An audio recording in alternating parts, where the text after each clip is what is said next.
Hello everybody, my name is RagingRaptor and I welcome you to a new World of Tanks gameplay. Today with a game which is decided on the last second, where one particular skill in this game of a crew member might have gave us a victory. We play with the CDC in a tier 10 game on El Haluf. And oh boy, apparently it looks like our T50, our Jack Pantheon 100 one-shot and blind shot the enemy T54. Well, that is definitely something we can look forward to. And well, what is a CDC doing, ladies and gentlemen? Normally you can argue this tank is a sniper tank, and yes, this is most of the time also true. But what also stands out of the CDC is good gun handling, good gun depression, and speed. And this is what we use right now here on this position. This position is really known for being a potshot position, a position where you do those peekabooms. And well, the CDC really works out splendid here. And another good thing is its gun depression. As you can see, I have a really wide area which I can shoot at. So if the IS-3 is going to cross, I can easily shot on him. This was, by my side, a little bit of a bad trade. As you can see, I'm still one of those guys which has RT PTSD. I'm still hugging the rock to not get hit by artillery, even though I could go where the Scorpion G is and have maybe an easier time to shoot at a pilot. Sure, I expose myself a little bit less, but I also have an easier time hitting them, yes. I will only show my turret, while meanwhile here I also kind of show the frontal road wheel and my whole armor to the enemy. Yes, CDC turret is big, but it works out decently. As you can see, we did quite some damage there again. We made a 216 trade for 0, which is totally nice. Here comes a T10 which is rushing over. I tried to shoot on his tracks, or more or less to say on his track road wheel. Why exactly on the road wheel? If he gets detracked on that particular position, we have a TVP, we have a WZ, a T54, which could all shoot at him. And this would be imminent death for the enemy. Sadly, my platoon man, Mango Killer, the scrub, dies already. He rage quitted after that because he's a scrub. Sorry guys, I just need to make a friendly banter towards this guy, so yeah, there's that. Anyway, right now, again, I'm waiting. I don't want to expose myself too much because my HPs are sacred. I want to carry the game. As you can see, I wait for the Object 140 to go around and make a shot. And now I decide it should be a good idea to, what is it called? To do a decent enough thing, which is called peek and use my HP. Sadly, I have there a little bit of a lag. I completely forgot about that one, but sometimes I have two screens. One is over here, and yes, here's all the camera stuff. And sometimes this screen tends to go out, and then I have by accident drop it on TVP. This made this. I actually remember now. This game makes it particularly more harder. Whoops. Well, what is a good Uniscan doing? He's loading gold. Yes, I personally don't really like to use a lot of gold ammunition on a premium tank because, well, okay, my loadout shows otherwise. Yes, I know, but it's a freaking Type 4 heavy, and we all know how those tanks are imbalanced technique. The cupola is impenetrable with normal AP, and yeah, the rest of the tank is as well when he's going frontal towards you. That's why I started to load a little bit more AP CR or more gold rounds in general against those pesky tanks. The same goes with the 3K100 01 OP, which is also not one of the most brightest made tanks in my opinion. Anyway, we can thank Murasor for that. Fuck this guy, he's a heavy only for, and he's the head of the balancing team. Here came a rather decent shot of mine. Sure, I wanted to hit a slower plate, sadly I only hit the tracks and none of my team could follow up, not even the Jack Pantheon 100. That could have been easy 1k spotting damage for me. But again, well, didn't work out that well. Now, as you can see, we have only 7 kills while the enemy has 10 kills. This is definitely making this game a lot harder. So, what I'm doing, I'm a one-shot now. I'm 190 HP. Sadly, here comes the skill part. Sadly, I am not yet at this threshold of 10% HP, where I get 10% more DPM, which is from the skill Adrenaline Rush. And well, yeah, this is why we still need to wait for it. We need to wait out. We only have 180 hit points. We are a one-shot to everybody of the enemy team except the Jack Tiger 88 when he's lowing whole. Yes, rolling low. Now we got it. Now me and the Jack Panzer 100 want to defend our base because we hardly can go against an Object 268, another CDC and a Jack Tiger and a Stridswagen S1. At the same point we have an Object 263 and Type 4 Heavy and a T10 going at us from the heavy corner. So now what are we doing? We are camping it out basically. What we want to do is we want to build a little bit of backstabbing move, but I have to say I maybe might have made a small decision mistake. And now you ask yourself, well, what is this decision mistake? It's this position. This position is definitely not bad at all, but the biggest problem is that if somebody is coming from the front, like right where I'm aiming at, and he's then going to turn towards the Jack Panzer 100, I will have his sight in an angle, which is really not what I want to have. I should have in the beginning went up here. The CDC got spotted is also a one-shot, and I really don't know. I think the Jack Panzer 100 is going balls deep onto him and going to run it down onto him, or rain it down onto him with his mass. I should have, in this particular scenario, should have gone up there, as you can see here, over here, to have the same amount of gun depression, or can use the same amount of gun depression, if the enemies are coming.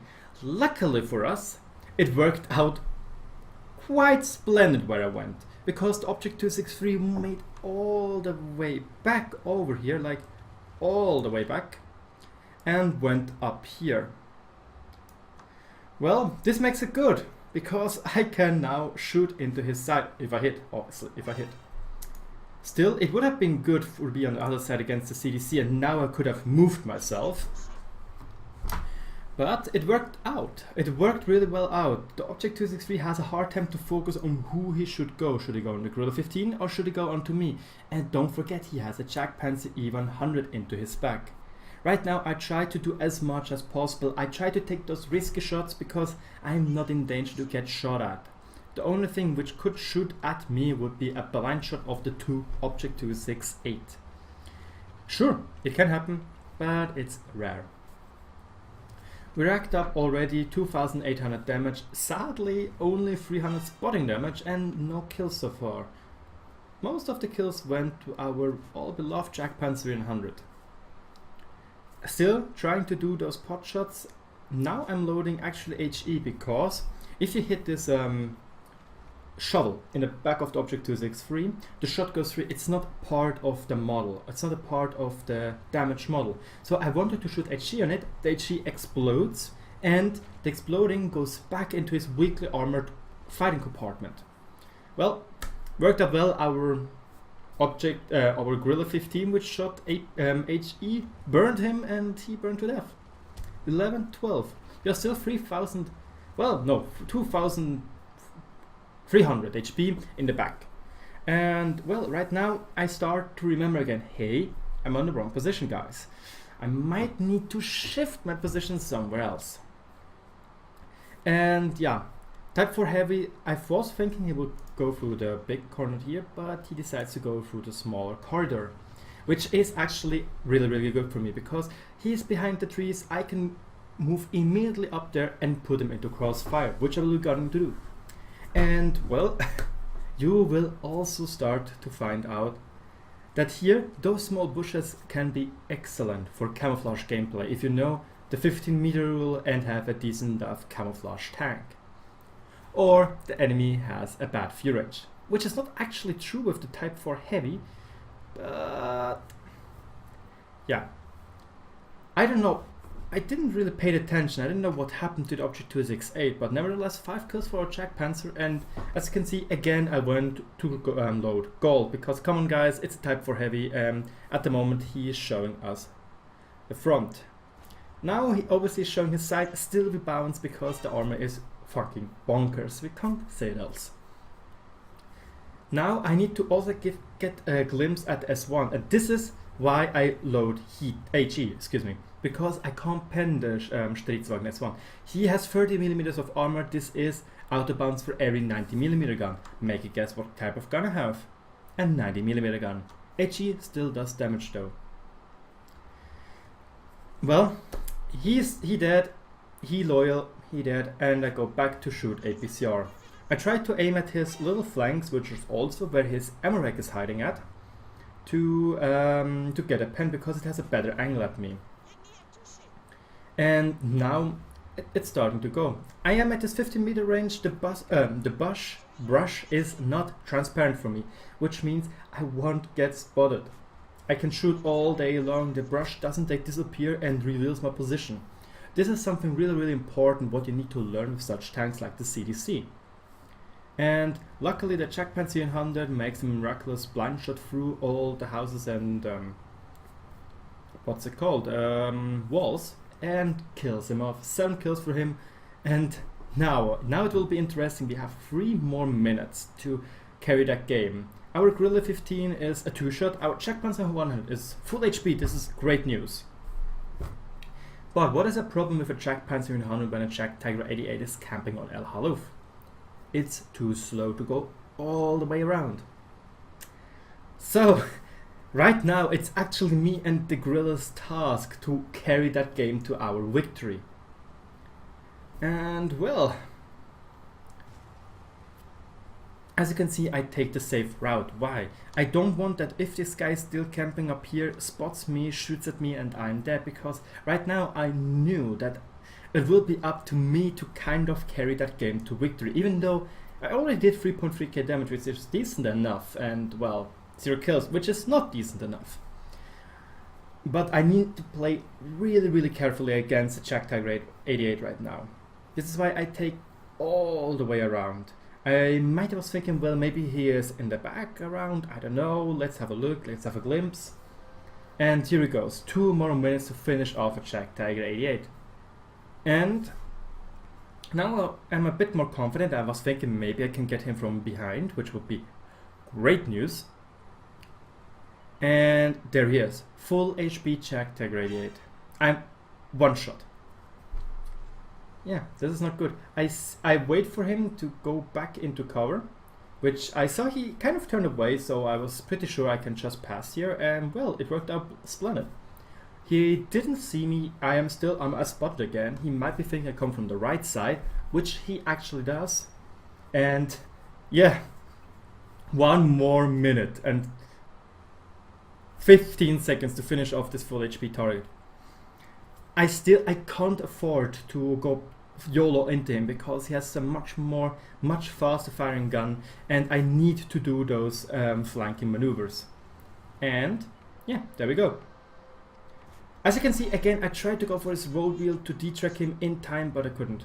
And right now I need to wait for somebody else. I try to show where I'm going to him, as you can see, and he turns, and as soon as I'm getting invisible, I need to do this. I need to take my time to make those mind games against that guy.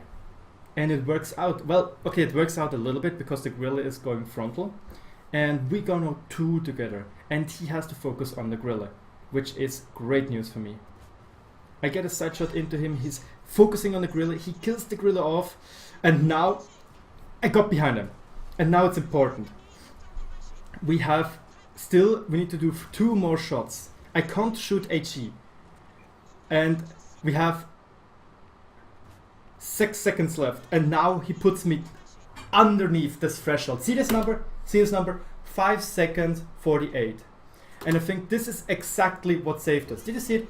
Exactly on 0. We finished him off. Yes, Adrenaline Rush saved us the game. I needed to stay cool to win this game. I couldn't just blindly rush into him. I needed to wait for the Gorilla 15 to go, and well, it worked out. And it was really, really close. So what was that game? It was an ace tanker, and my first mark of excellence because I don't really play the CDC that often. Nevertheless, 4,600 damage.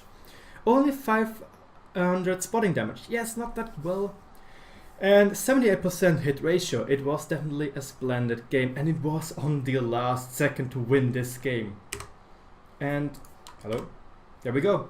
We didn't do the most damage. This was reserved to our Jackpan 700, which did also a really, really well game. Well, it did really a good game. We together carried that game. Fuck this scrub down there called Mango Killer. He's a bot. He's a noob. Did you see that? One shot of damage he did. Scrub.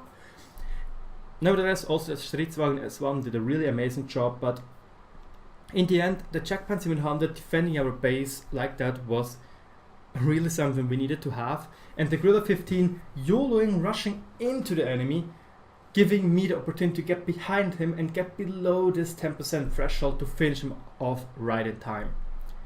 Well, this was the gameplay. I hope you enjoyed it. I hope you liked my commentary. I hope it was informative for you. If so, let me know in the comment section below. Thanks for watching. Don't forget to, well, have a look at my other videos, like previews, reviews, whatever you like. And also always, thanks for watching. Bye bye.